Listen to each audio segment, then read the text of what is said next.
Radio 103.9 LP FM right here in Knoxville, Tennessee. We're recording this on Sunday morning, November 21st. It's the weekend before Thanksgiving. I'm Larry Rhodes, or Doubter 5. And as usual, we have our co-host on the line. Hello, Wombat. Gobble, gobble, gobble, gobble, gobble. Radio 103.9 our guests today are right here, George Brown, the second and a half. Dread Pirate Higgs. Hello. Ahoy there! All the way from England, the John Roberts. Hello. Richards, sorry. There's some post-editing right there. Digital Free Thought Radio Hour is a talk radio show about atheism, free thought, rational thought, humanism, and the sciences. And conversely, we'll also talk about religion, religious faiths, gods, holy books, and superstition. Nice. And if you think you're the only non-believer in town, you're just not. In Knoxville, we have a group of over 1,000 of us, and we'll tell you more about that after the mid-show break. Wombat, where do we want to go with our topic today? We're going to be talking about birthrights, and who else to lead us better in that than John Richards? But before we get into the meat and potatoes of the topic, we're going to throw it up to Rowan Dread Pirate Higgs for our weekly invocation. Our noodly lord who art in a colander, al dente be thy noodles, thy blood be rum, thy sauce be yum, with meat as it is with vegetables. Give us this day our daily garlic bread, and forgive us our cussing, as we put up with those who cuss against us.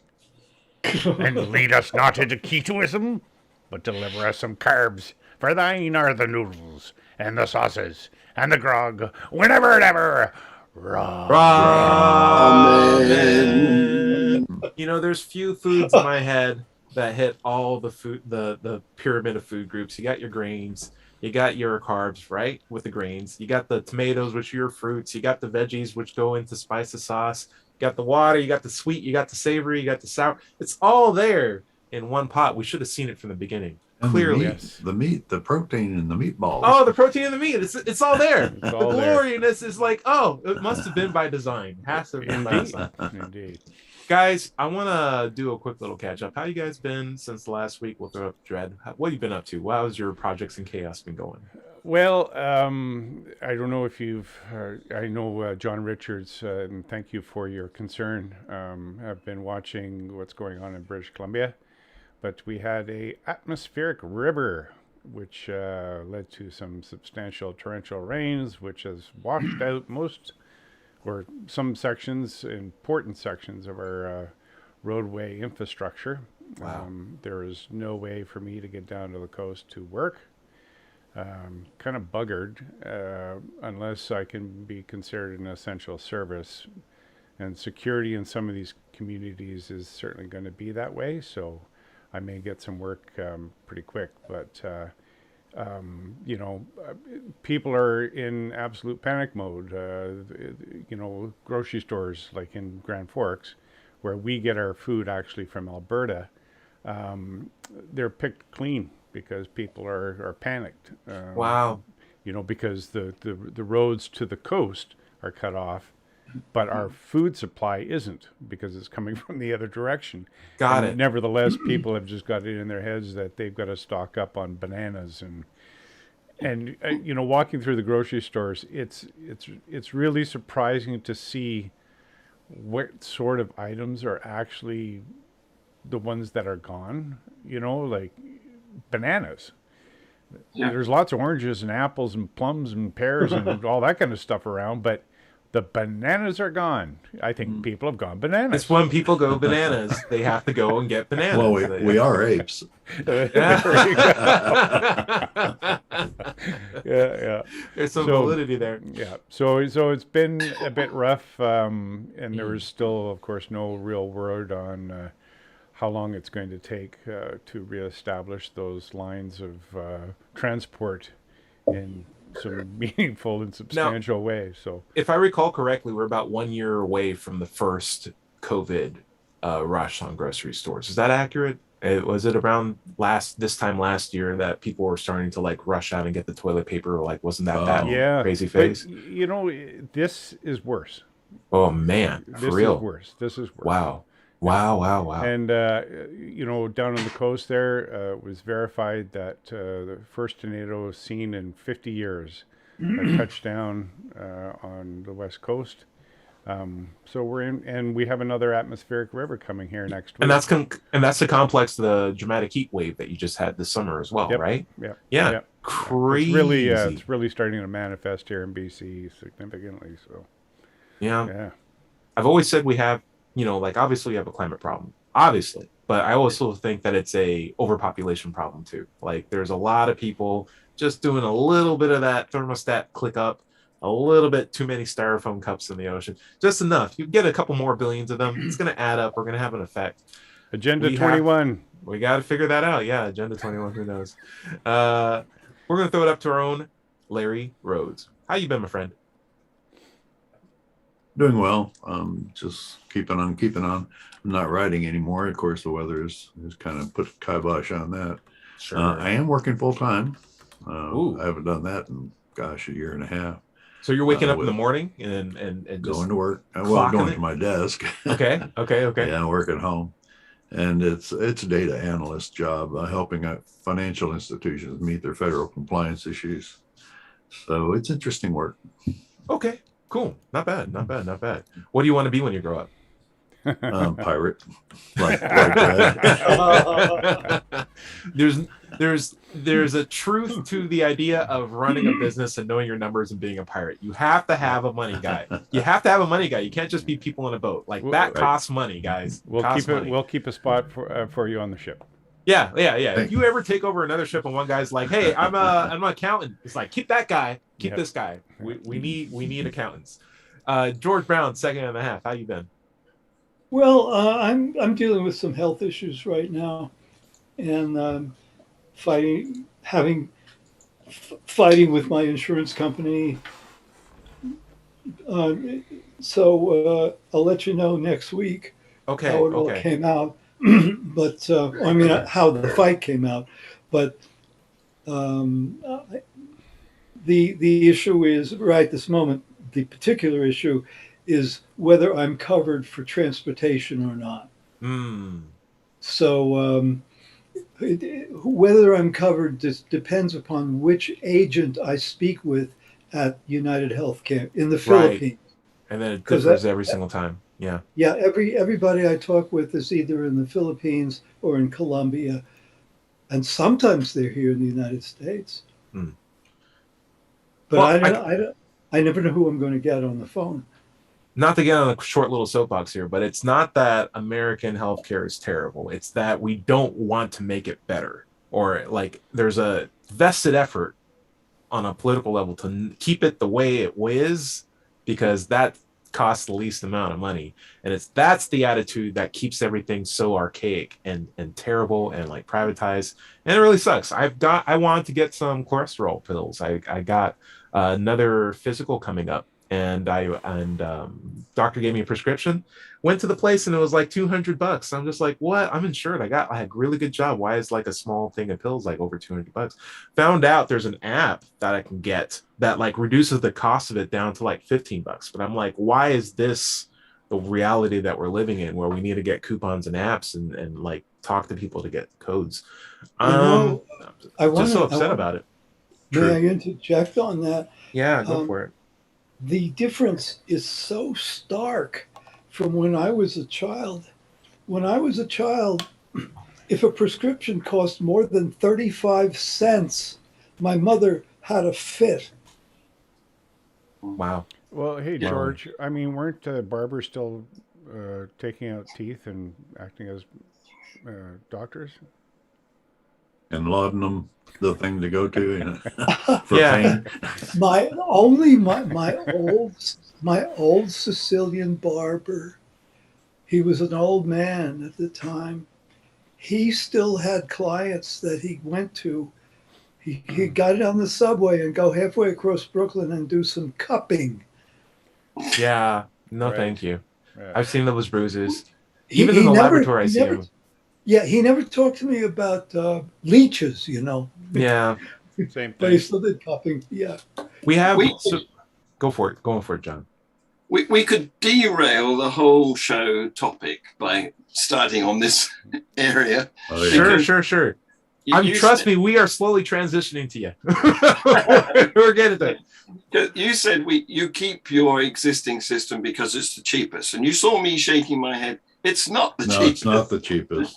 We pay for it in other ways. Change costs money. That's the philosophy. But yeah, but the cheapest form of health delivery is a welfare state, because the power of buying for the whole population crushes down the cost.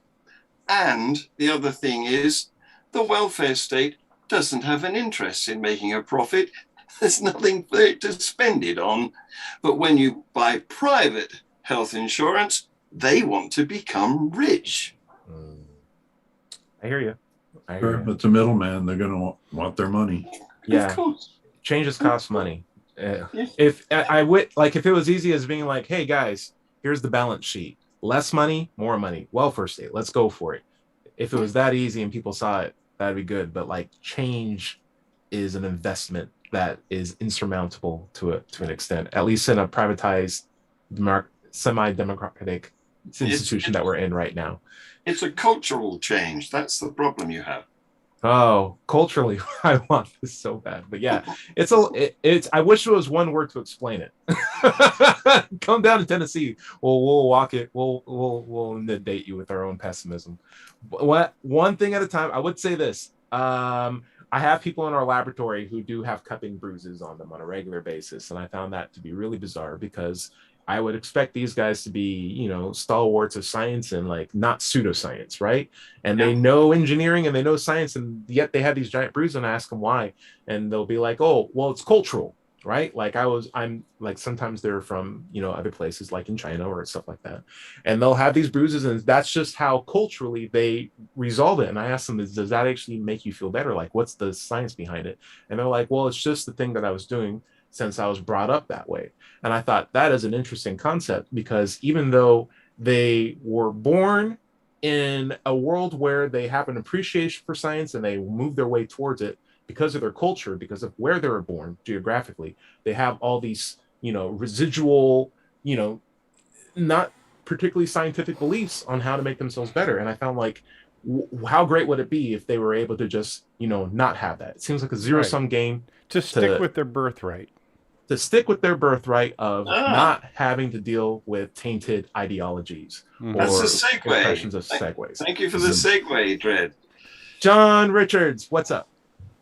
Well, Dred's just given us a segue to the topic. You didn't see how hard I was working for that, and you're just going to I just took the opportunity to fill that in. We're going to go back to the hand raising system, so that way I get all the credit for things, if that's how you're going to go about it.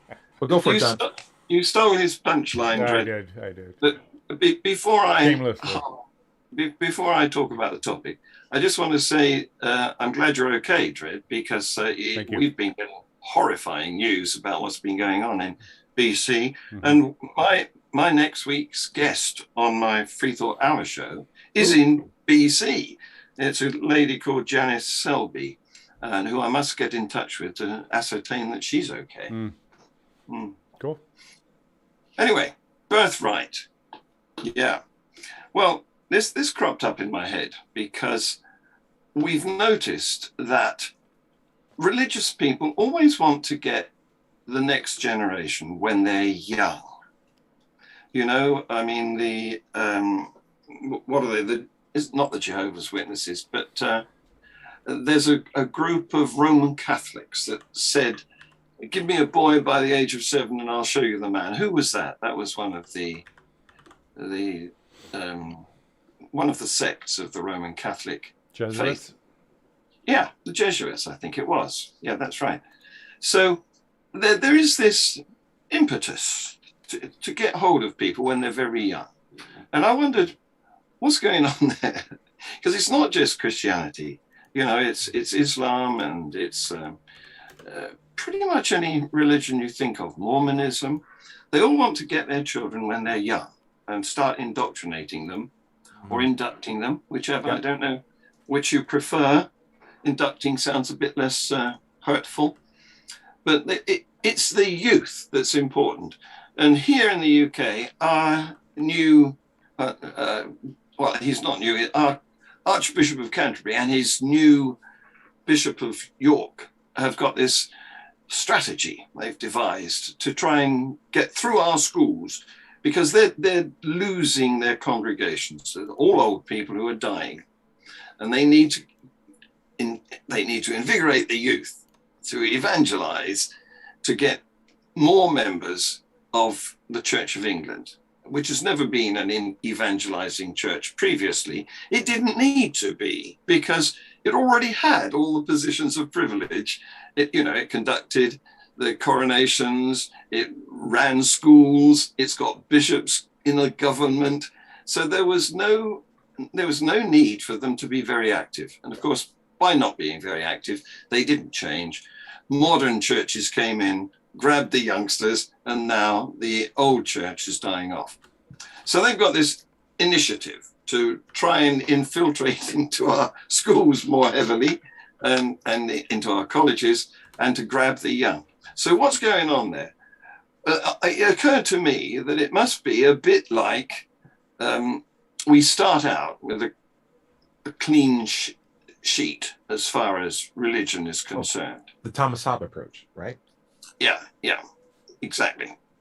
So it reminded me of a song in one of the Gilbert and Sullivan comedy operas, which it refers not to religion, but to, because that was very improper to refer to when they were writing, but it refers to politics, because they were very political commentary people. And they talk about, I can't remember the lyrics, maybe we should put it in the details underneath, but they talk about everybody being born either a little liberal or a little conservative. Every child that's born alive, there's some scansion and rhyme in there, And George is looking it up for us. And I'm not looking it up. I'm trying to see the text on the screen. Oh, okay, sorry. Anyway, there's obviously a need to grab people almost as soon as they're born. So I made this video, and it goes on the presumption that we're born atheists. Why is that a presumption, if you don't mind me asking? Like, isn't that the default? Isn't that the true default? Like, if atheism is just a lack of belief in a God, like, Isn't it absolutely true that every single person is born that way? Larry, what do you think? Well, I think that how can you believe in a God if you don't have a concept of what a God might be? So you don't believe in him? No, yeah. It's a lack of a belief. It's just like it's a lack of other belief. atheists, right? Exactly. And that's the key point when I talk to a lot of people who are like, well, I'm not an atheist, I just don't believe in God. It's like, that's what an atheist is, guy. Let's talk about it. But John, sorry for interrupting you. You got it.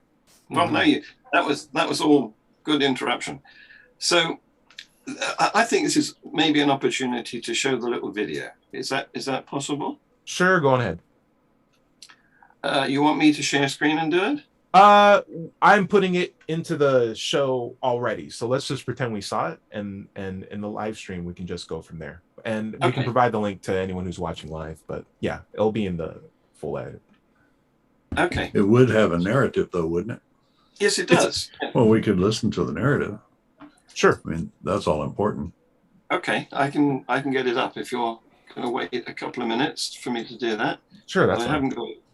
I haven't got it on my desktop, but I can produce it if I can remember where I put it. I believe I have the video. I don't know if I can share my audio for it, though. Oh, that would be a problem.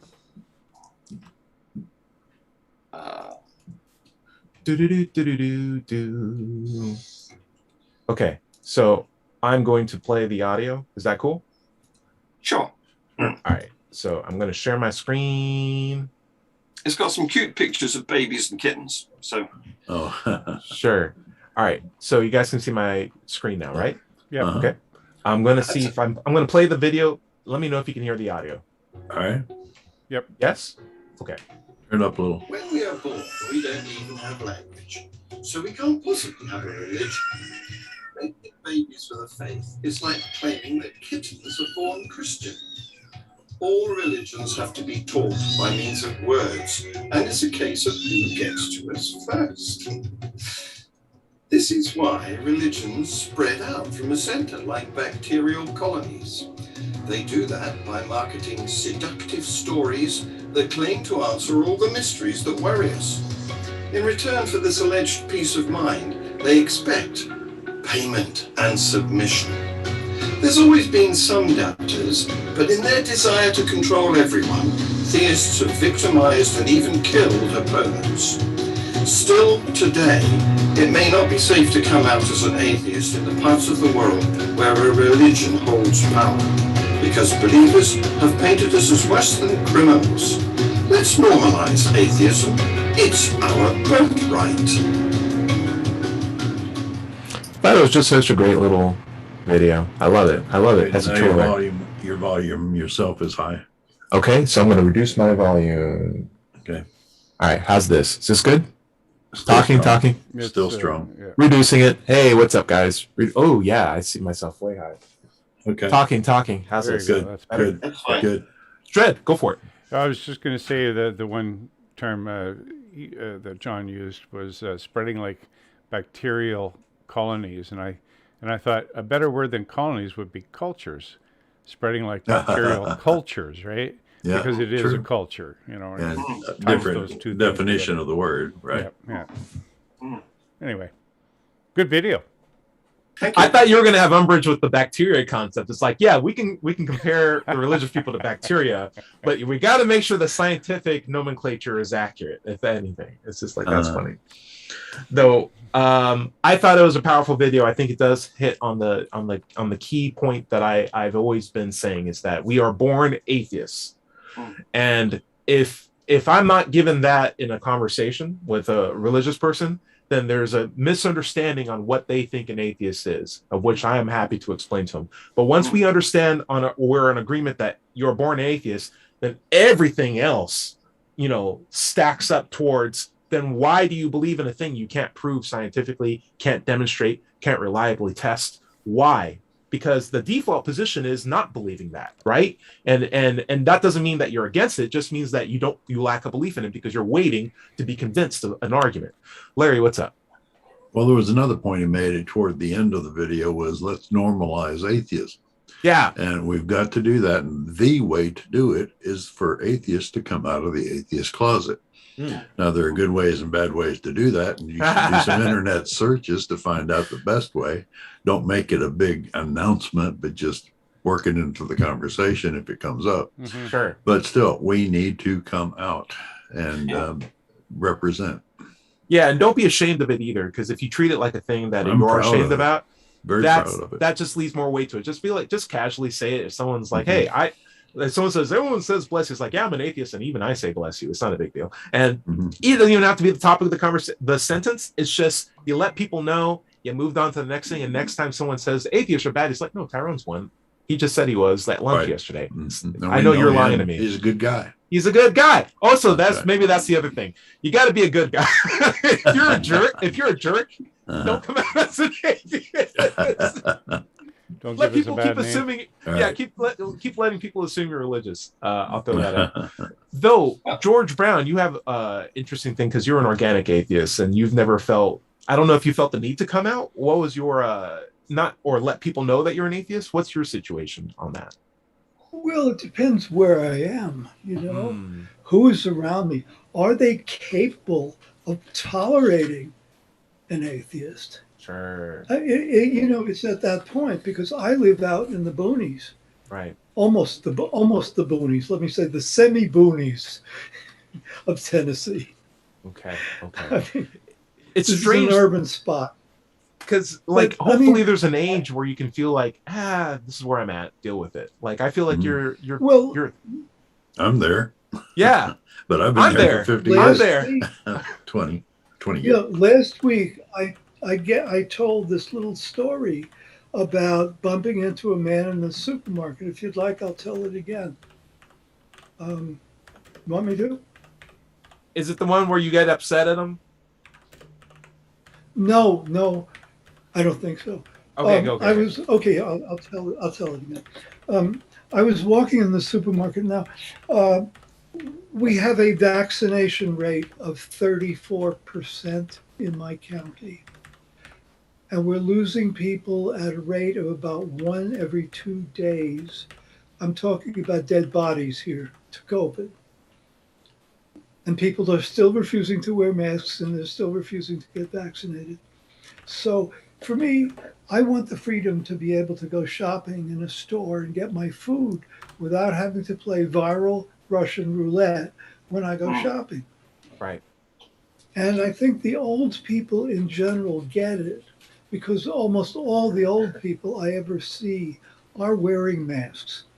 They're accepting it as this is what we do. Yeah. Generations below that, it's a pig in a poke.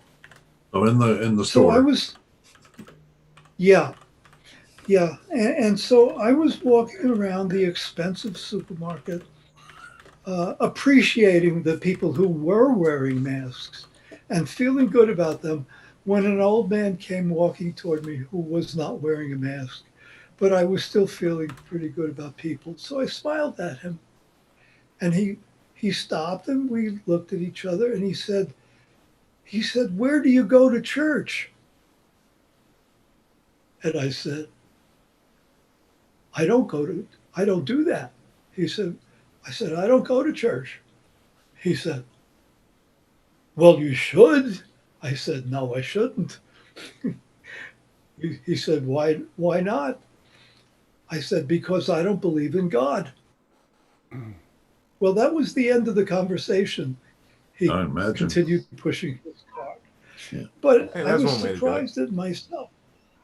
For The standing up? words just flew up. Good. What's that? Good.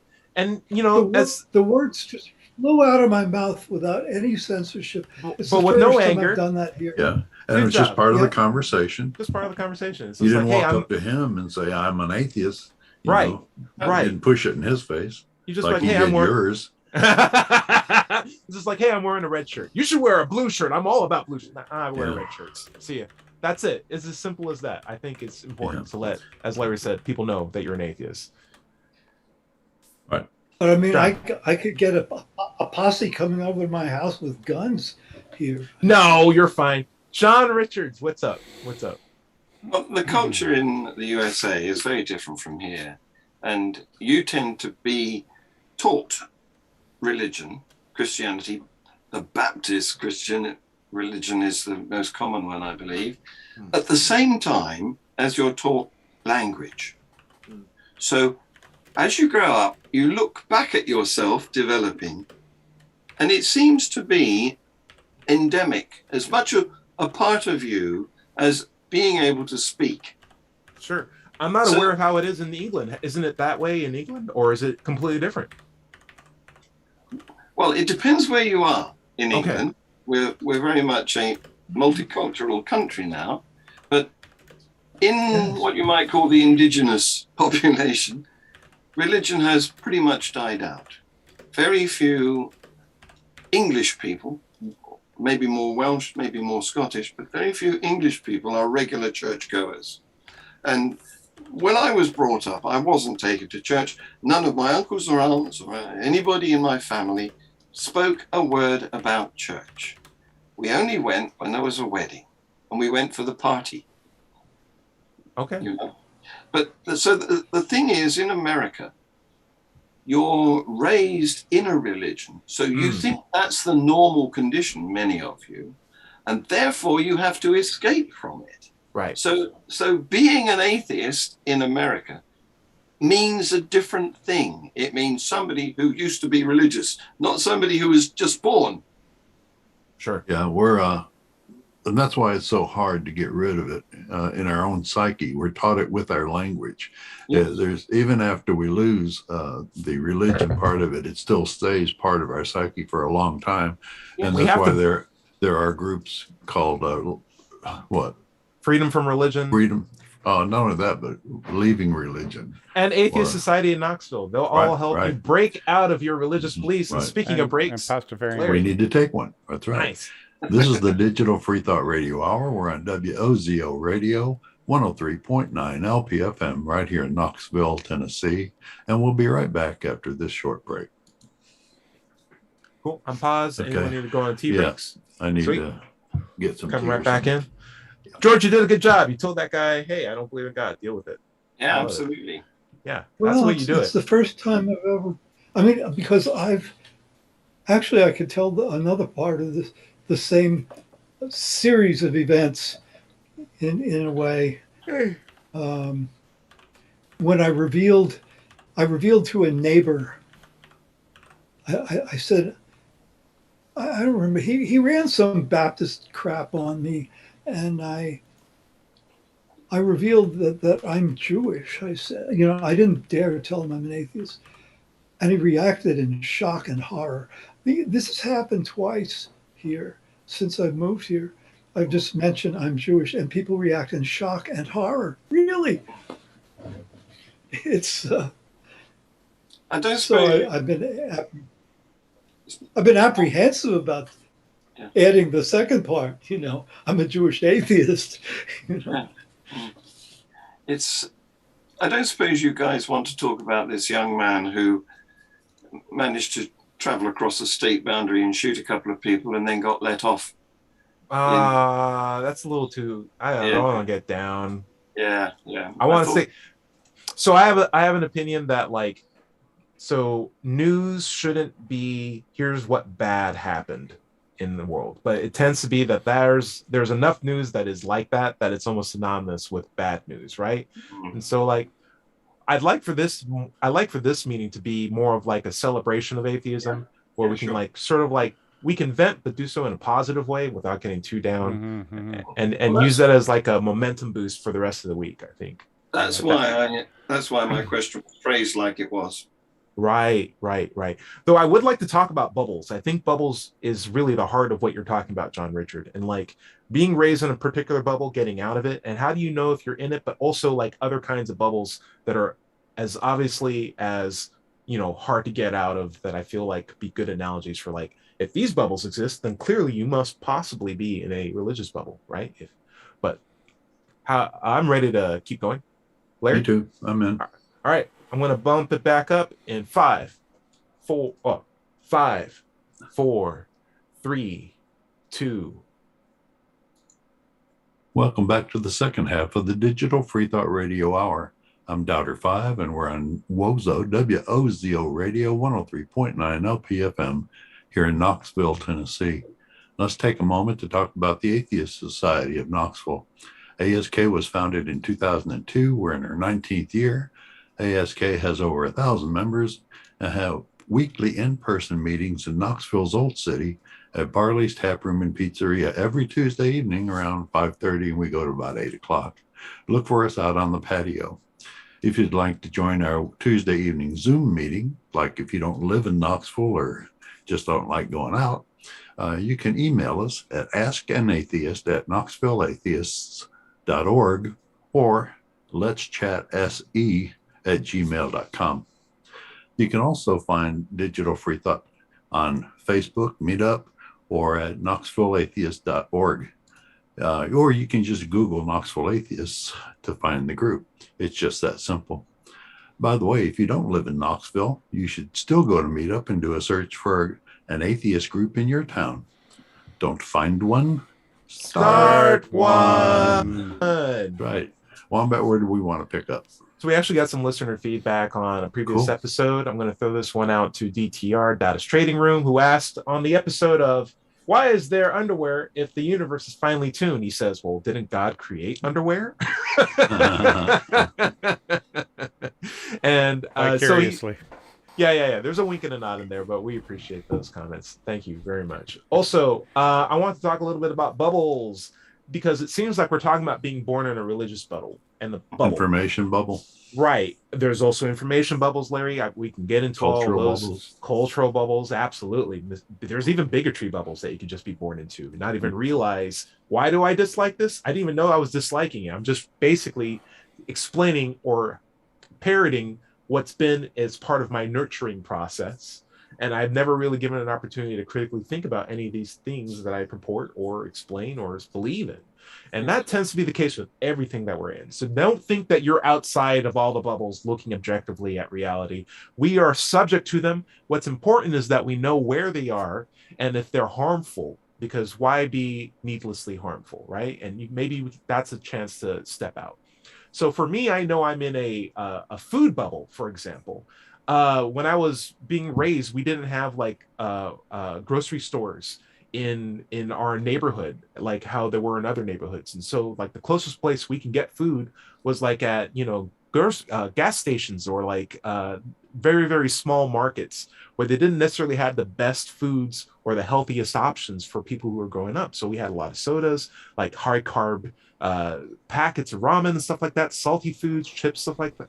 And as kids, you can burn through that. But if you're an adult and you're in that little bubble, you don't have opportunities to find places where you can get food because you don't realize that that's an option for you. You're in a bubble, right? Mhm. In this exact same sense where those people who live in those areas have like really high blood pressure or really bad health. And it's because they don't regularly have access to the places that are in other neighborhoods. You can be Right. in a bubble in such a fashion. Larry was talking about an information bubble, and you're the data analyst. You want to talk about that? Because I think that's a good point. Well, I mean, if you're raised in a church and your entire family is in the church, and the only people you ever see are in the church, then you never hear, well, at least when I was growing up, opinions from outside that church. Right. So right, you right, don't know that they actually exist. Nowadays, most everybody can get to the internet and find out other opinions about all of these religious beliefs, and that's one of the reasons that religion is in such a decline right now. But there are And- also other kinds of information bubbles, not just religion. Go ahead. And I think that's also a reason why a lot of religions hate quick changes in technology, and they tend to be almost Luddite in their approach towards new connections and new approaches and stuff like that. But I was their saying, book is 2,000 years old. sure. Dread, Yeah. go ahead. Well, I was going to say also, for instance, in my case, it was the more I studied religion that I realized that it wasn't a viable option for, discerning reality. So Sure. it's keeping people ignorant, I think in a large respect of even their own religions that helps maintain the stupor. And what's more ignorant than like a child, which is why I feel like religion targets those. But John, Richard. Well, exactly. And Dredd has hit the nail on the head. That's more of a no information bubble. We're not going to we're not going to permit you to be educated because then you will be out of our control. Right. And of course, the worst religion for that is fundamentalist Islam, which the policy is not to teach girls anything. Right. And we all know that the way to get a good democratic equal society is to empower women. Right. Yeah. Power everybody. That makes up your democracy. Larry, you're on mute, my friend. There's also disinformation bubbles when you're raised in what do you call them, theories? Republican conventions. Oh, basically? Fox News theories. Sure, yeah. Disinformation Tucker. theories. The cable news. Oh, it's not just that guy, but yeah, it's the whole channel. But yeah. All right. Hey, I want to throw this out because that's in a less extreme sense. Say, hey, I'm listening to these guys. They're saying information bubble, but I don't watch Fox News. I don't watch any of the cable news. I'm out of it. It's like if you go to Google and you type in the word Apple and you hit search, you might get Apple the fruit if you're like a kid, or if you're like, a person that likes food. If Google's figured out through your use of cookies that you're a chef, they'll show you a whole bunch of apples. But if you're like a young adult male who's like investing or something like that, or like a businesswoman, you're going to click an Apple and they're going to show you the stocks. They're not going to show you a picture of an Apple because Google will change what it thinks you want to see based on your search history.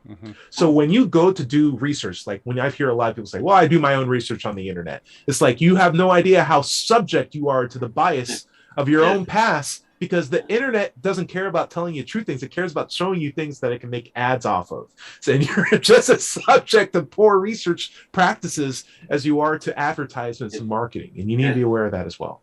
Yeah, John. all the algorithms do is reinforce our biases. I wanted to pick up on your use of the word Apple as an example, because if it had been searched for back in the 1960s, when, before... Did the internet exist back then? What are you trying to do? You're pulling a paradox against each other. Yes, that's the point. You couldn't back then. But if you could, you wouldn't have got Apple, the computer makers. You would have got Apple Core, which was the Beatles record company.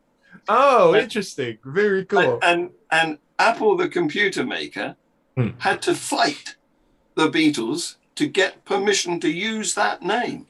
There was a big case, and the Beatles got a payout because. So, while we're on fun little tangents, I would say if I'm in the 1960s and I have the internet, the first thing I'm going to say is, "Where's my time machine?" That's what I'm going to be searching. Yes. First thing. Dredd, it seemed like you wanted to weigh in. Did I catch you right? No. Okay, cool. So I'm saying, hey, you could be in an information bubble that's pure and that is through the use of all the tools that you do have. And I feel like you should just be aware that even when you're on the internet and you're doing your own research, there's an agenda to not try to change your mind, to make you look at commercials and ads and be happy so that you keep going back to those websites to see those same commercials and ads. It's not about challenging yourself. And that's why the value in my head of a university experience, or at least of a distinct, this is how you do research. It's not fun. It's meant to be through a very systematic approach where you can be critiqued at every level. And even when you have a conclusion, that can be critiqued by your peers. Like that is a great way to know the best way how to know things. And maybe not the best conclusions, but you can at least have a conclusion that you can work with a lot of other people and optimize it towards a more objective truth. And that's very, very valuable. You don't get that on the internet. So user universities are important. And last part of my soapbox, I feel like schools, I feel like the religious conservative point of view is that you don't need school. You shouldn't have to do it. The only need is one book, and that's the Bible, and that's it. But it's such a dismissive point because it's through school that you understand critical thought and that you are able to free yourself out of these dogmatic points of views and treat people with more care and understand that welfare states are actually really useful in a lot of senses and improve society overall. It has so many great repercussions.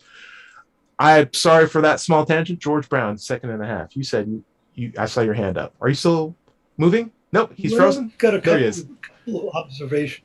Excuse me, couple of observations, reflections about bubbles. Okay. For a long time, I realized that living very close to Berkeley in California was giving me a perspective that was false. Mm. The whole United States is not like Berkeley, you know. Yep. But from where I was located, it seemed that way. Right. So that's observation number one. Number two is that I'm, of course, living out in the country now, and it's very much of a monoculture. There are other kinds of people where I live. There are some Muslims. There are the horse and buggy Mennonites. There's a whole bunch of them. And there are, let me think, there's some Jewish food in two of the supermarkets here. And that's puzzling me because the only synagogues Jewish person I can you know find here are is foreign you. ones. It's not a Jewish aisle at the they're supermarket. It's a George Brown aisle at the supermarket. They make it just for you so you can get George back. Brown. Well, yeah. The Jews around here are fake Jews. They're evangelicals pretending to be Jews. You know, the name of their church is Yeshua.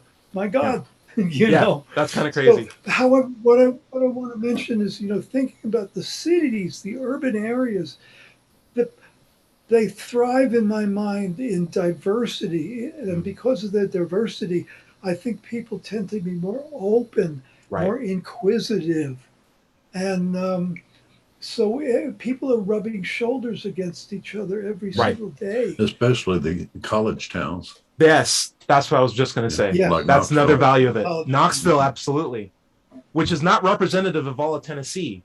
Which is also going to what George says. Like, if you're raised in Knoxville, you think, oh, Tennessee is amazing. We got pride parades. They got educated people running back. Atheist scholars groups. visited, atheist groups. Everything's great here. And then you go 20 minutes out of Knoxville. You're like, hey, oh, geez. I'm going to turn right back here. There's like tumbleweeds, flag bumper stickers on them. That's crazy. Okay, getting out. John Richards, what's up? So travel is good for you, basically. Yes. But here's the thought. Here's the thought.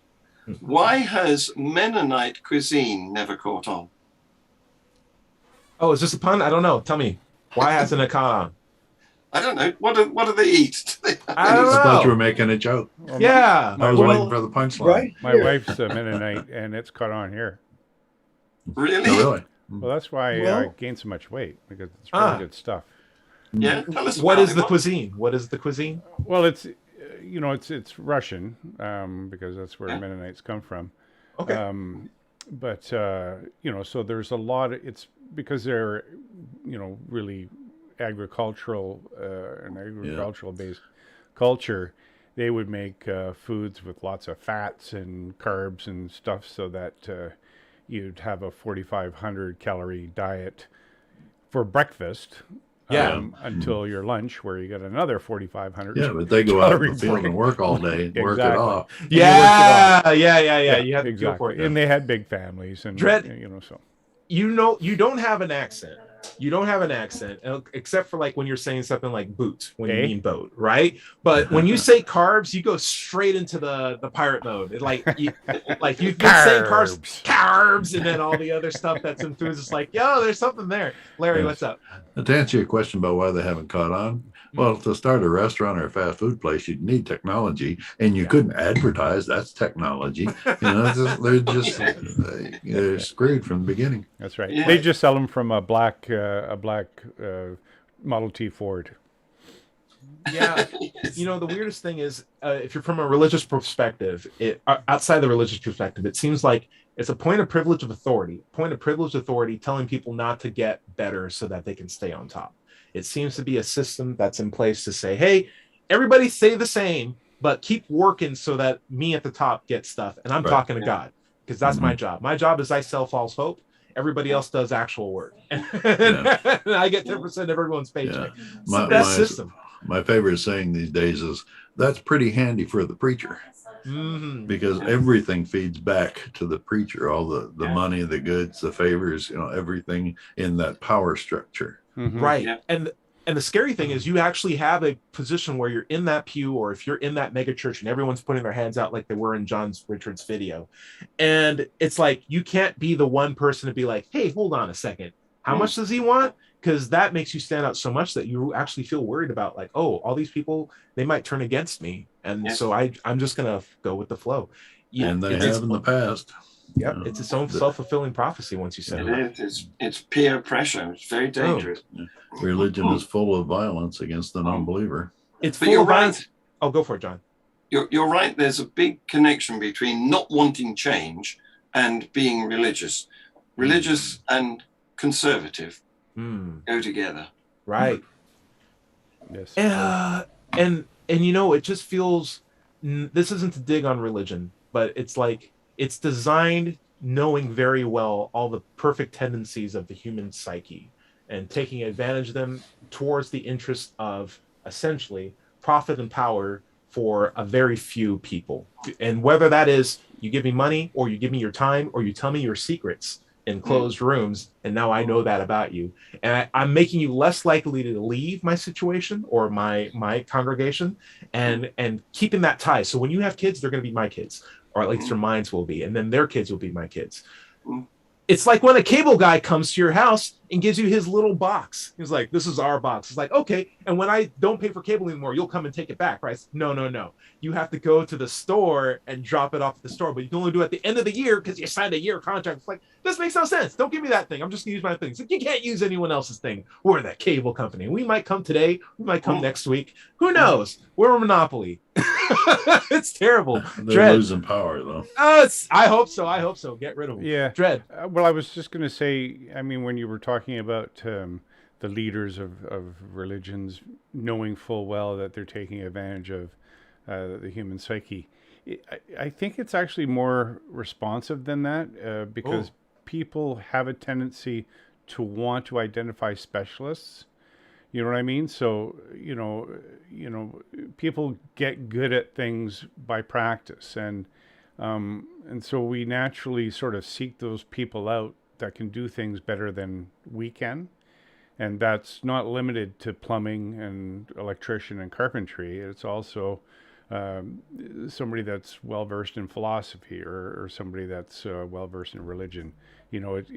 we tend to gravitate towards people we identify as being better at things than we are, and so I think it's a responsive thing. It's not just people know that they can take advantage of somebody's tendency towards religion. It's the other way around as well, I think. Yeah, it's not entirely religion's fault. There is a culpability that comes with you need Exactly. to know better. You need Yeah. to know better. Like And the again, onus this is on is- you to educate yourself. And again, right? this is always, it always falls back to critical thinking and skepticism. Yeah. Because if you're not geared, or if you're not, if you don't train yourself in those skills of skepticism and critical thinking, Right. then you will be tending to be a little more gullible, or seeking outside of yourself for the answers, as opposed to reflecting. Going back to the idea of like religion putting itself in a position to make up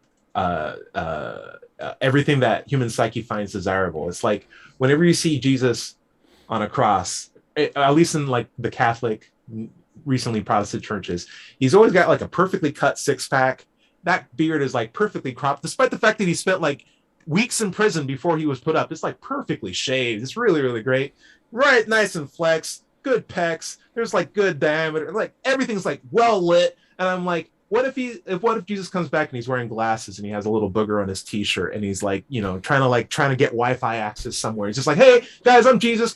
I'm coming back. Can you help? Can I get some access? Like that could be reality, and people wouldn't follow it because it doesn't fit the vision. It doesn't fit the message, right? Like I feel like Christianity is solely done. Dread Pirate, what's up? Do you hear what I'm saying? Yeah. Do you feel me on this? Sure. Do you, Okay. You guys have heard of Bart Ehrman? No. Oh, wow. He's a great historian, and Definitely. specializes on Christianity. Early Christian writing. Yeah. So anyway, I paid $20 to sit in on a podcast he did. Did Jesus think of himself as God? And he went through the historical documents, like the Testaments, or the Gospels, and sort of dating them, and then discerning what were the common themes in them, and whether or not in any of the Gospels Jesus is said to have thought of himself as God. And that like we were talking about here, that religion, it's like an evolution, that initially in the first Gospels that were written, he didn't call himself God. And even Paul in the Acts and Corinthians and all that kind of stuff, he never says Jesus thought of himself as God. And it's not until John, the Gospel according to John, that it's really well defined that people wanted him to be said to have called himself God. So it's an evolution for sure. Yeah, Bart Ehrman is really good. He's done there's a YouTube of him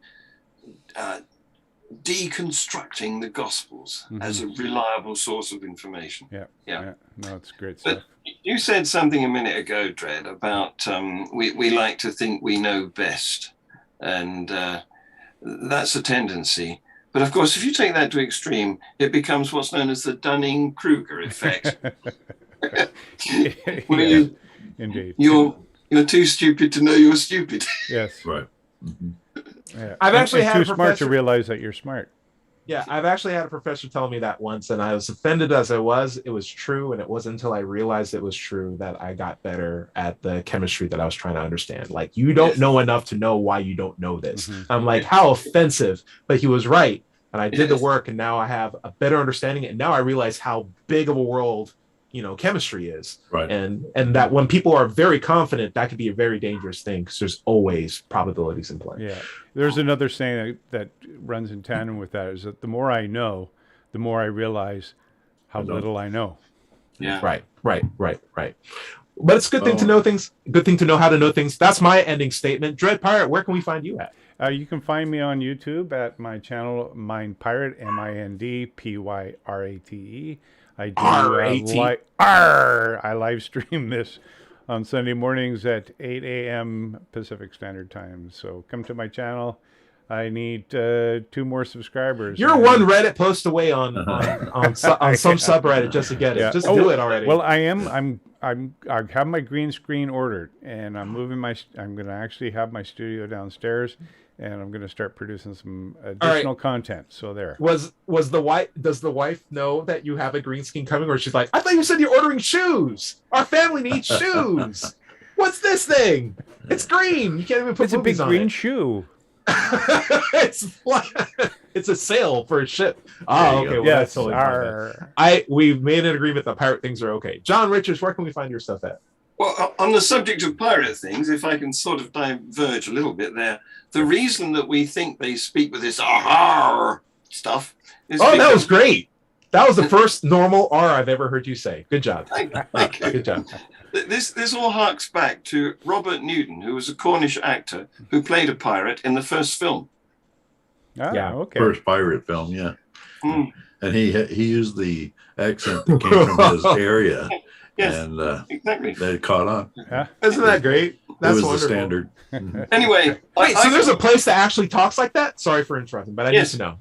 Yes, there is. Yeah. Okay, we need to talk about this after the show. But It's the West Country. Yeah. So I can be found at my usual haunt, Free Thought Productions, which I have done a couple of shows that I'm really proud of yesterday. One is, of course, my regular Global Atheist News. Wonderful show. Thank you. And the other one is Free Thought Hour. And I have a couple of Americans guesting with me, one from the East Coast and one from the West Coast. Cool. They're really good guests. Very cool. Wonderful. Yeah. George Brown, anything you'd recommend we try to get better at before next week? What's something that I should try to get better at before next week? I have no idea. What about remembering things?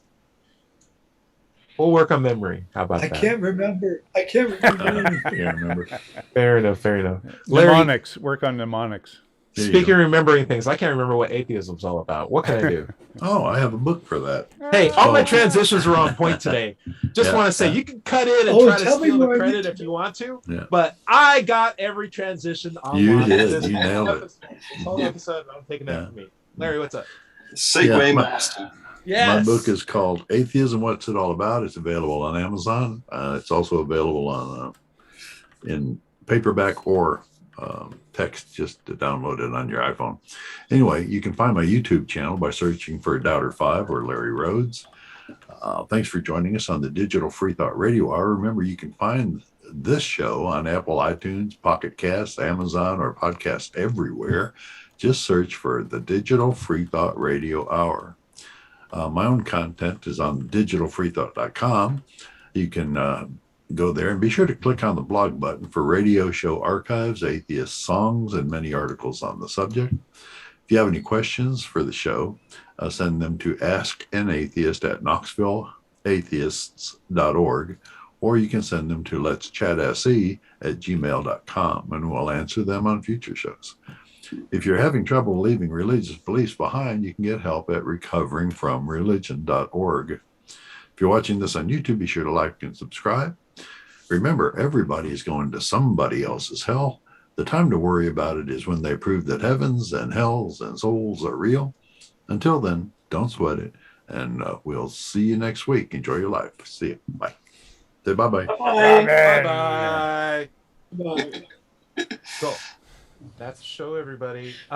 What's this West Country? What's West? Are we West Country according to you, John Richards? Like, does that mean America? What's West Country? You know the United Kingdom is sort of triangular. Yeah. There's a dangly bit that goes off towards